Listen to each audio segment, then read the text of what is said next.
What's up, guys? This weekend we asked you guys to throw in some questions. We threw some highlights on there.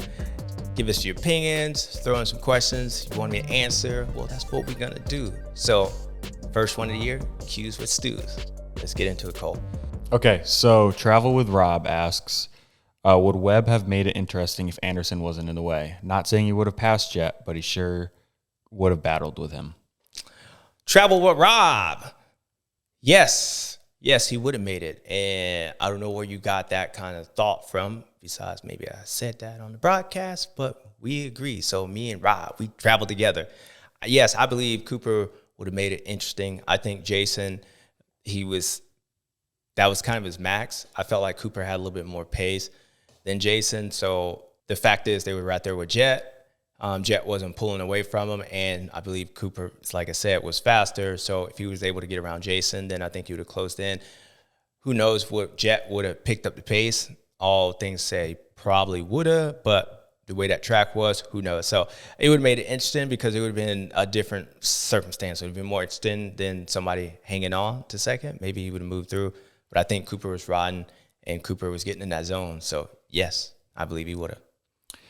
Decano asks, what is Jett doing that separates himself so much on the track? All the top guys are extremely fast, but where does he find that extra speed?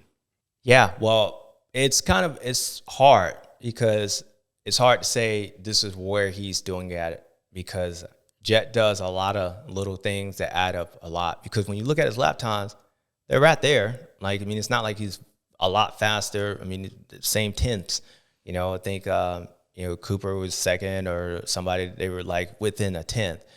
So you ask, I think what Jett does is that I think it's easier for him to just repeat what he does, in a sense. Like these guys, they can run one lap, or I would say maybe Jett's limit, he's more comfortable being there on a consistent basis, where those guys, they can run it, but like it's maybe harder for them to do it. So they can only maybe do it 3 out of 5 laps, where Jett does it 4 out of 5. And when you look at how close they were, there was 2-3 seconds that whole race, and to the end, that difference on that lap, it's just easier. So I think it's easier. But what I think Jett does better than everybody else is Jett knows when to do it. And as I was saying on the show, he made that pass on Jason in the beginning. And when Jason is probably angry because he just did it, Jett puts in those couple laps, and then the race was won in the beginning part. So I wouldn't say Jett was going faster to where he just ran off in those guys. Jett just did it faster. He got to his level quicker. He got around Jason when he needed to, and he was able to pull that gap while Jason was, and those guys were battling for positions, trying to get warm. Jett is good at getting out of that quick. And so the 2 seconds that he was able to open up those first 2 laps was the 2 to 3 seconds that he rode the whole track with. So he could go the same pace as those guys, but he did his damage on the first 3 laps. So I don't think it's faster. I think it's more what he does, and when he does it, his racecraft is probably one of the best, if not the best. Next up, we got Wild Bill 41. A lot of people kind of brought up Vince and the incidents that happened, but we're going to read Wild Bill's question. Do you think Vince rides with no regard, and is there a place for that in 450 Supercross? It's a tough question, because you could say past history would say, yeah, he does give 0 Fs on certain things. But then I could also say, well, there's reasons for those 0 Fs. We talked about the Chris and Craig incident. I said, there was reason for it. I don't think it was dirty, maybe whatever. We hashed that out. And I think in this one, I believe the right-handed first corner, and I believe the fact that Vince was coming from the outside, came in, and who it got caught up, and who it was incident, like who caused the incident, makes it more, it's easier to jump on Vince's. But I think this particular one was racing. I even think the one that he got caught up with my brother was even racing. I don't even think that was Vince's fault. I think that was just racing, period. Vince taking out Justin Brayton, his own teammate back in the day, for a championship. it was for a championship. So I guess I can always find reasons for like Vince's things. I think he borderline a little bit on some of that, but by no means do I think that Vince should be like thrown out.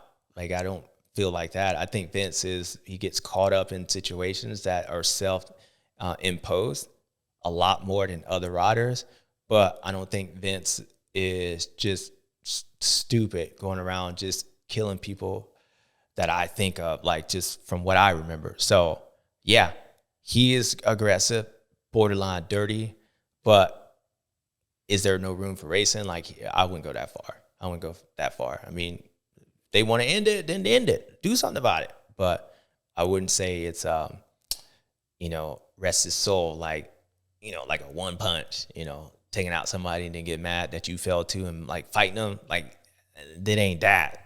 But he be muddying the line a little bit. Lastly, 8s and 98 says Eli's left foot position on the foot peg looks like a riding adjustment that's going to plague the long run. I seen a heel on that peg, not a ball through the night. Did you notice anything? Yeah, well, great question, because obviously you pay attention to something. You obviously watch the show, and now you're looking for things like that. Those are nuances. And to be honest with you, I haven't seen Eli ride enough to even like notice that difference. Maybe it was the heel instead of the ball that's causing him to not have the ball. Like, he's, the ball is slow. I don't know, half flat. I don't know, actually. So probably not a good question, because I don't even know. Like, I didn't even like notice the difference on Eli to be able to say that. I think with Eli, I think it's more about whether he's fully in or out. Like, in, that mental, like I said, that 2015 reference in 2016, that partly checking out. I think that's where Eli is. I don't think it's where his foot position is. If he's doing that because his Achilles is not right, then that means he ain't healthy. Then that means he ain't Eli. If he ain't Eli, then there's nothing like, if we would have known that, then we would have had a whole different conversation. So I don't know if that's what's going on. I think it's more, give it time. Okay, and ONeal 187 asks, how did Sexton look on the bike? Curious if you think he will be a legit challenger and if he looks better than his pre-race riding. Yeah, great question. Absolutely. I think he does look better than his pre-race. I thought he looked really good that second practice, especially that second practice compared to the first one. And as I was talking about on the show, I don't know how much changes they've made between first and second practice. Didn't look like it was many changes, but the track changed. And as I was saying, like, he's going to ride the same, but there's going to be a different result about that. And I believe between the first practice and second one, the track maybe broke down a little bit more. It's set up better for the way his bike was, which made him a lot closer to Jett. Like, he was really good compared to that first practice. Like, he was, pretty far back, second or so, 2 seconds back. But it looked like he rode the same, but things worked better. So I personally think he looked better. They did say they made some changes on the motorcycles, quite a bit changes. So I think Chase would be a contender, because once you get a number one play, you know how to win. And you know how to win championships, and Chase is still a great rider. He's a top rider. The plate says he is, and he's still faster than 90% of the 95% of the people out there.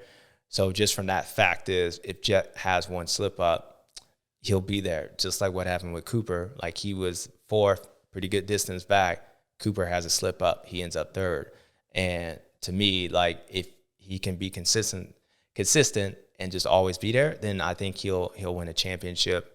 But he might win it in a different way than he's ever won a championship. And I think it could be, maybe like 3, maybe 4 wins and then win a championship, compared to like Jett could win 12 races but have 2 DNFs and not win it. So I think Chase can win differently. And Chase is how we used to watch him.